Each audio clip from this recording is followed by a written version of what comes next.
சுற்றுப்புற சூழலுக்கு இது பண்ணுவோம்னு ஒரு திட்டம் கொடுக்குறாங்க, ஒரு விஷன் கொடுக்குறாங்க. என்ன கொடுக்குறாரு? தீய சக்தி தூய சக்தி முடிஞ்சு போச்சு, அவ்வளவுதானா? இந்த ஒரு சென்டென்ஸை வச்சுக்கிட்டு நம்ம 8 கோடி மக்களும் வாக்களிச்சு ஒரு சீஃப் மினிஸ்டர் ஆக்கணுமா? சொல்லுங்க நீங்க. ஏதோ ஆஃபர் பண்ணணும். நான் இப்படி இவங்க இது சரியா பண்ணல, நான் சரியா அப்படி பண்ண போறேங்கிறத மக்களுக்கு தெரிவிக்கணும். என்ன சினிமாவா அது? தேசிய செய்தி தொடர்பாளர் சொல்றது இது வந்து ஒரு 2 கிராம் வெயிட் விசில பார்த்து தமிழக அரசு பயப்படுது, தமிழக அரசு விஜயை பார்த்து காப்படிக்கிறாரு, ஸ்டாலின் அவர்கள் காப்படிக்கிறாரு, எல்லாமே சொல்றாங்க. இந்த குற்றச்சாட்டுக்கெல்லாம் என்ன பதில் சொல்றீங்க? அவருக்கு தலைவர் மாதிரியே அர்த்தம் இல்லாம பேசுறாங்க. இது சினிமா டயலாகா?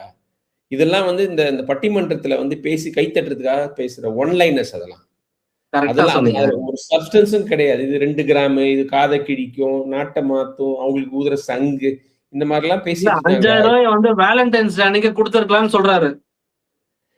அதாவது ஒரு வெத்து அரசியல்